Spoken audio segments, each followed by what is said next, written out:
ये अगले साल चला जाएगा, ठीक है।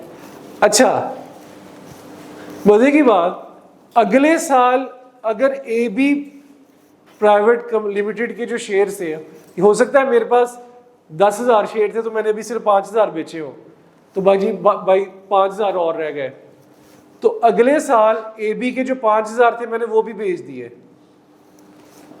ठीक है, तो उस पर गेन आ गया 30,000 का। तो ये लॉस अब इसके साथ एडजस्ट हो सकता है, हो सकता है ना? आपको समझ लग रही है? लग रही समझ? ये लॉस 10,000 अगले साल प्राइवेट कंपनी का ही है ना, इसके साथ एडजस्ट होगा 10,000 से, तो इनकम फ्रॉम कैपिटल गेन में क्या आ जाएगा? 20,000। ऐसे ही है। लेकिन एक प्रॉब्लम हो गया अगर कि इसमें भी लॉस आ गया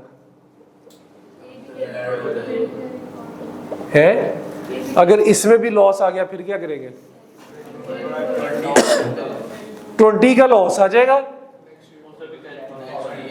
और ये कैरी फॉरवर्ड हो जाएगा। लेकिन कब तक, आखिर कब तक, कहते हैं कब तक ये जुल्म चलेगा? ये जुल्म नहीं है, ये वैसे फायदा है टैक्स वाले को। ये कैरी फॉरवर्ड का स्कीम कब तक चलेगी? जब तक लॉस पूरा नहीं हो जाता। बिल्कुल गलत। 6 इमीडिएटली टैक्स ईयर्स, 6 अगले आने वाले 6 इमीडिएट टैक्स ईयर तक आप लॉस को कैरी फॉरवर्ड कर सकते हैं। यानी कि अगर ये 2023 था तो ये जो 10,000 था, ये 10,000 में कब तक एडजस्ट कर सकता हूं? 2024, 25, 26, 27, 28, 29। ये 10,000 को एडजस्ट करने का ऑप्शन मेरे पास कब तक है? 2029 तक। 24, 25, 26, 27, 28, 29। ऐसे ही है। और मजे की बात क्या है, अगर अगले 6 सालों में किसी और प्राइवेट कंपनी के शेयर्स में गेन ही नहीं आया तो क्या ये लॉस एडजस्ट होगा? तो 6 साल तक कैरी फॉरवर्ड होता रहेगा, तो 6ठे साल के एंड पे क्या होगा? डेड। अब 7वें साल कैरी फॉरवर्ड नहीं कर सकते। उसका तो 10,000 2023 में हुआ, इसका 2024 में हो जाएगा, तो ये भी अगले 6 साल चलेगा। मैं अभी इधर ही हूँ, टाइम पड़ा है, मैं बताऊंगा, स्टेप बाय स्टेप चले, ठीक है, स्टेप बाय स्टेप चले। यहां तक लगी है समझ? ठीक है, भी लगी समझ? यहां तक कहां तक जाएगा वो? 2029 तक। 23 का था, 29 तक जाएगा। वो एडजस्ट होता रहेगा थोड़ा थोड़ा करके। अगर ना हुआ तो 29 से आगे कैरी फॉरवर्ड नहीं करेंगे, हम कहेंगे भाई ये इट्स अ डेड, ये अब खत्म, अभी आपको 2030 में लेके जाने की इजाजत नहीं है। लगी समझ? लगी समझ? क्लियर हो? आपको लगी समझ? कोई क्वेश्चन है? ठीक, अच्छा, अब आपके वाला सवाल, उसके ऊपर आते हैं।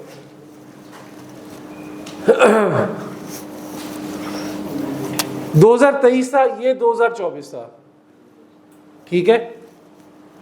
ए बी प्राइवेट लिमिटेड में भी लॉस आ गया, तो टोटल लॉस कितना हो गया? 20,000 का। अब ये लॉस भी कैरी फॉरवर्ड हो सकता है 2025 में। हम अज्यूम करते हैं कि 2025 के अंदर मैंने एक कंपनी का शेयर खरीदा था, EF का प्राइवेट लिमिटेड, उसके अंदर मुझे गेन आ गया। और मजे की बात यह है, इंटरेस्टिंग, कि उसके अंदर भी गेन कितना आया? अज्यूम कर रहा हूं कि उसके अंदर गेन कितना आया? 10,000 का। अब मेरे पास 20,000 का लॉस पड़ा है और गेन आ गया 10,000 का। अब मैं सबसे पहले किसको एडजस्ट करूं? सबसे पुराने वाले को। जब मैं यहां 2024 में नीचे डिटेल बनाऊंगा तो मैं यहां लिखूंगा, ऐसे नहीं लिखूंगा, बल्कि मैं लिखूंगा कि 2023 का ब्रॉड फॉरवर्ड लॉस है 10,000, 2024 का लॉस है 10,000 और टोटल लॉस है 20,000, और 2025 के अंदर जो गेन आएगा इसमें सबसे पहले मैं 23 वाले को एडजस्ट करूंगा और 24 वाले को फिर अगले साल कैरी फॉरवर्ड कर दूंगा। भाई कॉन्सेप्ट यही है ना कि जो पहले मरने वाला हो उसको पहले एडजस्ट कर लो, सीधी बात है। जो पहले अगर ये कैरी फॉरवर्ड होता गया तो ये तो डेड हो जाएगा, तो इसको डेड होने से पहले पहले सबसे पहले इसका हक है कि इसे एडजस्ट किया जाए। ठीक है, कोई कंफ्यूजन तो नहीं? सिंपल है, कोई इतना मुश्किल नहीं है, सादा सा है, ऐसे ही है ना यार। इंशाल्लाह लगेगी समझ, आपको समझ लग गई है तो अभी प्रैक्टिस करेंगे इसकी, इंशाल्लाह आपको पता चल जाएगा। देखिए पहला पॉइंट, लॉस अगर आया प्राइवेट कंपनी का तो वो एडजस्ट होगा प्राइवेट कंपनी या सेक्शन 37 में जो दूसरी चीजें हैं, इमूवेबल प्रॉपर्टी और वो ज्वेलरी के अलावा उनके गेन के साथ। पहली बात, पहला पॉइंट, ठीक है। दूसरा पॉइंट, सिक्योरिटीज में लॉस आया तो वो सिक्योरिटीज के गेन के साथ ही एडजस्ट होगा। तीसरा पॉइंट, सेक्शन 37 का लॉस कैरी फॉरवर्ड हो सकता है कितने सालों तक? 6 सालों तक। ये मैं 37 की बात कर रहा हूं कि उसका लॉस कैरी फॉरवर्ड हो सकता है 6 सालों। चौथा पॉइंट, अगले सालों में जब लॉस एडजस्ट करेंगे तो सबसे पहले कौन सा लॉस एडजस्ट करेंगे? सबसे पुराने वाला। बस ये 4 पॉइंट है, सादा से 4 पॉइंट है यार, टेंशन ही लेनी, घबराना नहीं है आपने बस। इसकी एग्जांपल्स हैं, इसकी बहुत प्रैक्टिस है। इंशाल्लाह कल का दिन इसकी प्रैक्टिस करेंगे और 1-2 कॉन्सेप्ट्स पढ़ेंगे ताकि ये चीज़ें आपको रवानी में आ जाए। भाई इतनी रवानी में आएगी कि इंशाल्लाह आप सोते हुए बता रहे होंगे कि ये पहले वाला था, ये अब वाला। सुबह घर वालों ने कहना कौन से लॉस एडजस्ट कर रहे थे।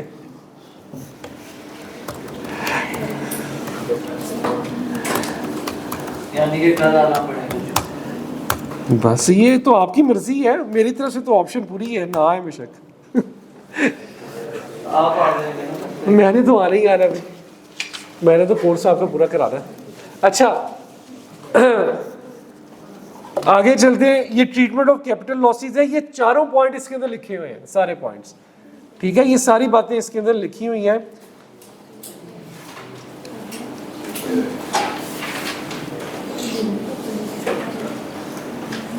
अच्छा इसको पढ़ लेते हैं ताकि आप लोगों के लिए आसानी रहे।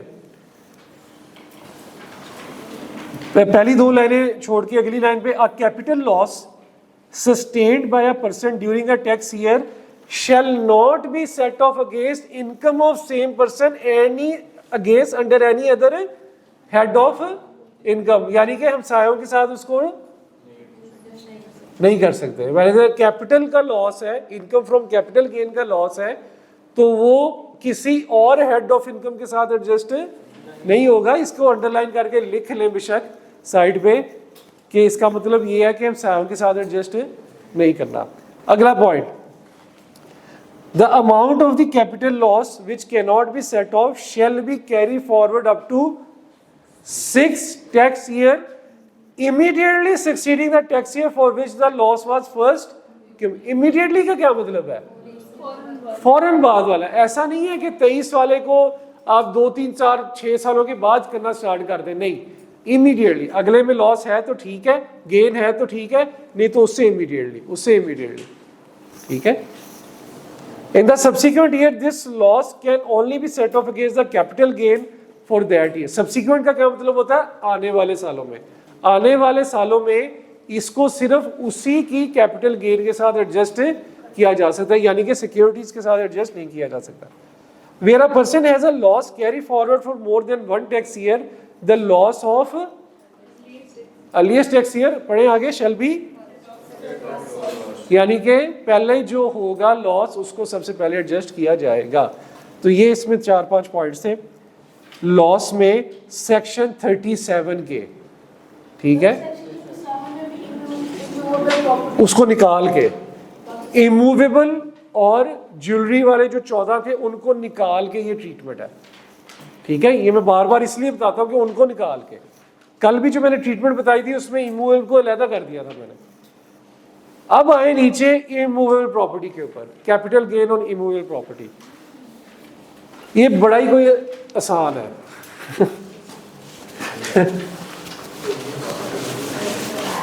कल जो हमने फ्लो चार्ट बनाया था उसमें income from capital gain immovable जो था वो किस में फॉल कर रहा था, कौन सी दुनिया में? एनटीआर सेपरेट ब्लॉक में कर रहा था, सेपरेट ब्लॉक ऑफ इनकम के अंदर आ रहा था। इसकी हेडिंग के नीचे खूबसूरत सा टेबल दिया हुआ है, ऐसे ही है। इतना जबरदस्त टेबल है यार, इतनी मेहनत से टैक्स वालों ने बनाया। उसका जो पहला कॉलम है, दूसरा कॉलम है होल्डिंग पीरियड। होल्डिंग पीरियड से क्या मतलब है? कितना अरसा आपने उस प्रॉपर्टी को रखा, इमूवेबल प्रॉपर्टी को। उसके आगे 3 कॉलम्स लिखे हैं इमूवेबल प्रॉपर्टी की। उसने अब 3 टाइप्स बना दी हैं, पहले ये टाइप्स नहीं थी, ठीक है, यानी कि कुछ अरसे से बना दी हैं। ओपन प्लॉट, कंस्ट्रक्टेड प्रॉपर्टी और फ्लैट्स। ये उसने उसकी 3 टाइप्स बना दी कि अगर आपने खाली प्लॉट लेके रखा और बेच दिया, अगर आपने उस पर घर बनाया और बना के रखा और बेच दिया, और आपने कोई फ्लैट बनाए और फ्लैट बना के रखे और फिर बेच दिए। सीरियल नंबर 1 देखें, लेसर देन 1 ईयर। आपने 1 साल से कम अरसे में के लिए प्लॉट खरीदा और 1 साल से पहले बेच दिया, ठीक है। 3 महीनों में बेच दिया, 4 महीनों में, 5 महीनों में, 6 में आपने उस प्लॉट को बेच दिया। जो नफा कमाया उस पर कितना टैक्स है? 15%। और यही बाकी दोनों पे है, कंस्ट्रक्टेड पे भी। और इससे क्या मतलब हुआ कि अगर आपने 1 साल के अंदर बेचा तो आपको सबसे ज्यादा टैक्स रेट लगेगा 15%। नीचे चेक करें, 15 से ऊपर है ही नहीं किसी और जगह पर। तो यानी कि गवर्नमेंट क्या कहती है कि इमूवेबल प्रॉपर्टी को ज्यादा देर तक अपने पास रखो, जितना ज्यादा देर रखोगे उतना मैं कम टैक्स लगाएंगे। आगे देखें, more than 1 year but lesser than, 1 साल से ज्यादा रखा लेकिन 2 साल से कम, तो ओपन प्लॉट पे क्या रेट है? 12.5%, और दूसरों पे 10 और 7.5%। यानी कि एक तो गवर्नमेंट इनकरेज करती है कि 1 साल से ज्यादा रखो, दूसरा गवर्नमेंट मजीद इनकरेज करती है कि भाई ओपन प्लॉट ना रखो, या कंस्ट्रक्टेड रखो या फ्लैट रखो, ठीक है। नीचे है more than 2 year but less than 3 year, तो ओपन प्लॉट पे 10%, कंस्ट्रक्टेड पे 17.5%, और फ्लैट को तो वैसे ही छोड़ दिया कि अगर आपने फ्लैट बनाए हैं और 3 साल से कम अरसे, 2 साल से ज्यादा रखे और 3 साल से कम, तो आपको टैक्स ही कोई नहीं। इससे क्या साबित हुआ? गवर्नमेंट कहती है फ्लैट बनाओ भाई, ठीक है, फ्लैटों में रखो लोगों को आप। London flats. अच्छा आगे चले तो चौथे में more than 3 year, lesser than 4 year, तो उसमें भी 7.5 और 5 है। 4 साल से ऊपर, 5 साल से कम 5, और कंस्ट्रक्टेड प्रॉपर्टी भी 0 कर दी। सबसे ज्यादा और सबसे देर तक टैक्स किसके ऊपर है? ओपन प्लॉट पे। खाली प्लॉट अगर आप जितनी देर रखेंगे तो उसके ऊपर सबसे ज्यादा और सबसे देर तक टैक्स है। इसके लिए मैंने आपको ना कुछ 2 एग्जाम्पल सुबह व्हाट्सएप की थी, ये सोचते हुए कि आप लोग मैसेज देख के खुशी से देख के कहेंगे आज छुट्टी है, लेकिन आगे जब आप ओपन करेंगे व्हाट्सएप तो क्वेश्चन होगा।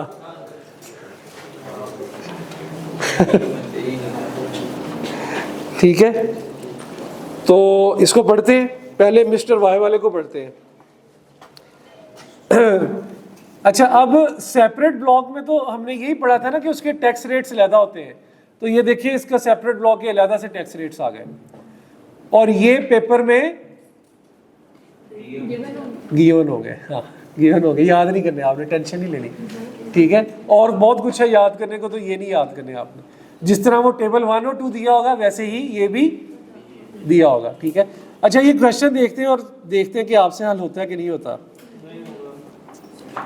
ये तो बड़ा मुश्किल लग रहा है, तो लग रहा है मेरे से भी नहीं होगा। Mister Y purchase an open plot on 22 May 2022 at a cost of ₹4 million। The plot is sold on 25 June 2024 at ₹7 million। देखें जी, उसने कब खरीदा? 22 मई 2022 को कितने का खरीदा? 4 million का खरीदा, ठीक है। और उसने बेचा कब? 25 जून 2024 को बेच दिया कितने का?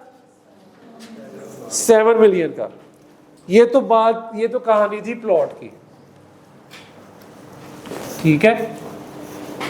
Another constructed property is acquired on 8 September 2022। Constructed property कब खरीदी है जी? 8 सितंबर 2022। और ये कितने की खरीदी? 9 मिलियन की, 9 मिलियन की। और बेची कब है ये?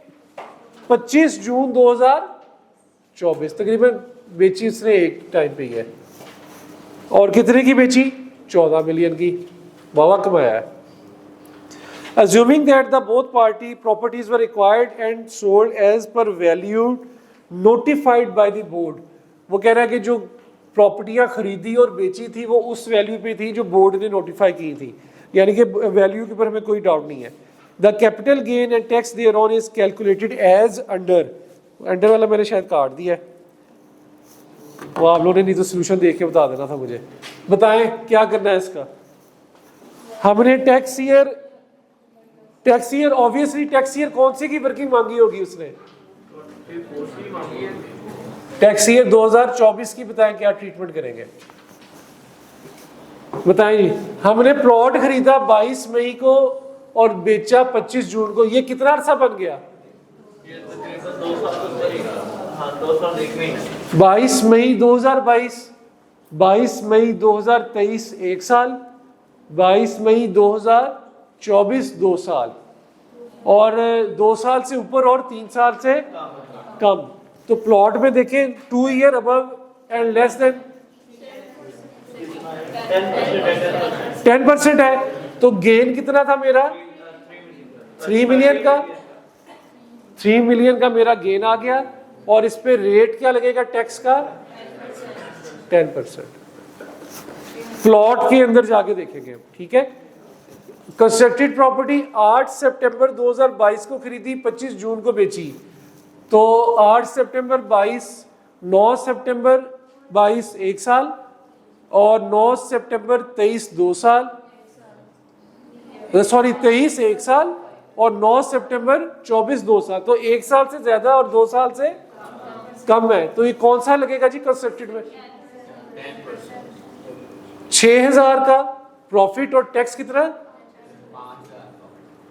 5000 का प्रॉफिट और टैक्स 10 नहीं, दोनों पे 10 लग गया,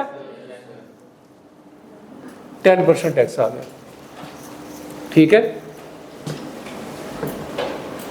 तो हमारी जो इनकम बनेगी हम क्या लिखेंगे? यहां क्या लिखूंगा? Income from capital gain separate block income. Separate block थी ना, कौन सी? Immovable property, immovable property separate block. तो इनकम कितनी थी मेरी? 5 और 3, 8000 की मेरी इनकम थी। अगर कोई और हेड ऑफ इनकम नहीं है तो it is my total income. और टैक्सेबल इनकम इसमें क्या है? टैक्सेबल इनकम इसमें क्या है? 0 ही होगी ना यार, टैक्सेबल इनकम तो ना बनी। ये तो सेपरेट ब्लॉक है ना, ये टैक्सेबल इनकम थोड़ी है। तो यही मेरी टोटल टैक्सेबल इनकम पे टैक्स लायबिलिटी 0 पे लायबिलिटी 0, और उसके अलावा जो हमने देनी है दैट इज 500 और 300, 300 और 500, 800 का टैक्स देना है, ठीक है। क्योंकि टैक्सेबल इनकम तो इसमें है ही नहीं, एनटीआर का तो कॉन्सेप्ट ही नहीं है। आगे चले अगले सवाल पे।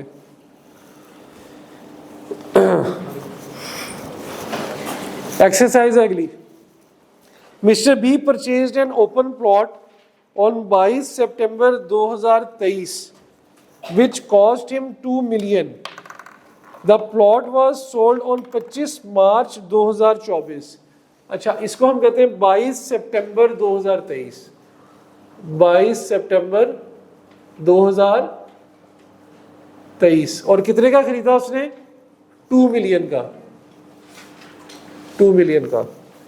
और उसने बेचा 25 मार्च 2024. 25 मार्च 2024 में कितने का बेचा? 8 मिलियन का. 8 का. कितना गेन आ गया उसका? 6. इसका टैक्स देखते हैं अभी क्या है.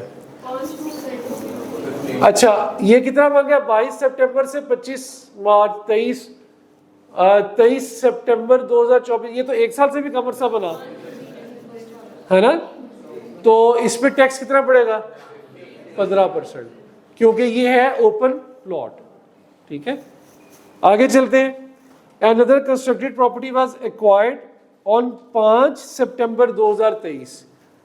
5 सितंबर 2023 में खरीदी. कितने की खरीदी? 6 मिलियन की. 6 मिलियन की खरीदी. And the sold at 12 million on 23 मई 2024. 23 मई 2024 में बेच दी. तो कितने की बेची? 12. तो ये कितना बन गया? 6. तो इस पे जी ये कितना बन रहा है? ये भी इस पे भी 15% ही बनेगा. लेस देन 1 ईयर है तो ये भी 15%. ठीक है जी. तो this is how you will treat the taxation of immovable property.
तो ये टैक्स लायबिलिटी जी इसकी बन गई.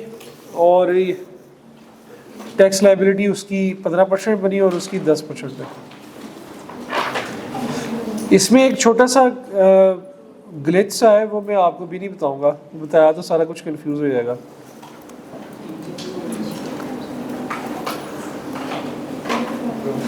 अच्छा, ये तो था मेरा इमूवेबल प्रॉपर्टी. ठीक है, कल हमने अब जो एक फ्लो चार्ट बनाया था वो आप लोगों ने अपनी बुक्स में बनाया हुआ है या अपनी कहीं पे कॉपी में बनाया होगा, या कल फाड़ के उसमें समोसा रख के खा लिया है? बनाया हुआ है, रखा हुआ है अभी तक. चले फिर गुड है. उसके नीचे जो इमूवेबल प्रॉपर्टी है उसके नीचे ये लिख लीजिएगा कि जी हम लोगों ने उस फ्लो में कि as per the table provided in the book हमने उसके ऊपर टैक्सेशन करनी है. अब बात करते हैं थोड़ी सी सिक्योरिटीज के ऊपर. ठीक है, अब सिक्योरिटीज को कैसे देखते हैं? सिक्योरिटीज में एक पहले कॉन्सेप्ट छोटा सा देखते हैं. मुझे एक बात बताएं, अभी जब हमने सिक्योरिटीज की डेफिनेशन पढ़ी थी ऊपर 37A, उस 37A में जो पॉइंट नंबर 5 था डेट सिक्योरिटीज, वो तो उसने बता दिया कि भी क्या चीजें और हैं. डेट सिक्योरिटी को डिफाइन नहीं किया उसने. डेट सिक्योरिटी में आने वाली और चीजें बता दी. ठीक है, यानी कि मसले को और बढ़ा दिया. तो जहां आपने एक वर्ड याद करना था, आप माशाल्लाह 2 पूरे पैराग्राफ याद करेंगे. ठीक है. अच्छा, फिर डेरिवेटिव प्रोडक्ट्स क्या होते हैं? कुछ पता है डेरिवेटिव के बारे में पढ़ा आज तक है? डेरिवेटिव प्रोडक्ट क्या होता है? ऐसा प्रोडक्ट ऐसा प्रोडक्ट जो अपनी वैल्यू डिराइव करे किसी और प्रोडक्ट से, उसे हम क्या कहते हैं? Derivative product. ऐसा प्रोडक्ट जो अपनी वैल्यू ड्राइव करे किसी और प्रोडक्ट से। मिसाल के तौर पे इसकी मैं आपको एक मिसाल दूं कि जो बड़ी कॉमनली नोन एग्जांपल है कि आपको आइडिया होगा कि यूफोन को एक्वायर कर लिया पीटीसीएल ने, ऐसे ही है। यूफोन को किसने एक्वायर किया है? पीटीसीएल ने। तो ये जरा पहले समझ लें, लिख बेशक बाद में लीजिएगा। पीटीसीएल ने यूफोन को एक्वायर किया है, सही है। अब अगर मिसाल, अब तो उसने एक्वायर कर लिया, लेकिन मैं अज्यूम करता हूं कि शेयर अभी भी इनका अलग-अलग ट्रेड कर रहा है। पीटीसीएल की वैल्यू है 100 रुपए की, मिसाल दे रहा हूं, और इसकी वैल्यू है 80 रुपए की, ठीक है। अब यूफोन किसका हिस्सा है? पीटीसीएल का। अब अगर पीटीसीएल की वैल्यू बढ़ के 200 हो जाए तो इस पे कोई इंपैक्ट आएगा? आएगा ही ना, ठीक है, क्योंकि ये अब किसका हिस्सा है? पीटीसीएल का, ठीक है। तो अगर ये स्ट्रॉन्ग होगा तो ये भी तो स्ट्रॉन्ग होगा, तो इसकी वैल्यू कहां से ड्राइव हुई? पीटीसीएल, किसी और से। तो हम कह सकते हैं कि it is a derivative product, सही है। तो इसका मतलब ये है कि अगर ये स्ट्रॉन्ग होगा तो ये भी 80 से बढ़ के 100 हो जाएगा, और अगर ये वीक होगा तो ये भी वीक हो जाएगा। इट्स अ कॉमन थिंग ना, कोई इसमें कोई वो दूसरी बात नहीं है कि कोई मुश्किल रूल नहीं है। तो इस तरह ये हुआ कि इसने अपनी वैल्यू को ड्राइव किया कहां से? पीटीसीएल से। तो इट्स अ डेरिवेटिव प्रोडक्ट। तो डेरिवेटिव को समझाने के लिए ये है कि ये वैल्यू है। कई प्रोडक्ट्स ऐसे हैं जिनकी वैल्यू डिपेंड कर रही होती है डॉलर के रेट पे, ऐसे ही है ना, जिनकी वैल्यू किस पे डिपेंड करती है? डॉलर। डॉलर का रेट बढ़ जाए तो उनकी वैल्यू बढ़ जाएगी, डॉलर का रेट कम हो जाए तो उसकी वैल्यू कम हो जाएगी। तो वो अपनी वैल्यू कहां से ड्राइव कर रहे हैं? डॉलर से। तो हम कह सकते हैं कि भाई ये डेरिवेटिव प्रोडक्ट है और अपनी वैल्यू को डिराइव कर रहे हैं एक डॉलर से। तो डेरिवेटिव को, ये इसकी एक छोटी सी एग्जांपल है। तो जस्ट वो पूछेगा नहीं, आपसे परेशान नहीं होना, जस्ट आपकी अंडरस्टैंडिंग के लिए कि डेरिवेटिव प्रोडक्ट कहते किसे हैं। बाकी जो उसने डेट सिक्योरिटीज के बारे में कहा है वो बस सुबह दोपहर शाम खाने के बाद एक एक दफ़ा पढ़े 5 दिन, इंशाल्लाह याद हो जाएगा आपको। उसका और कोई तरीका नहीं है, यही तरीका है, ठीक है।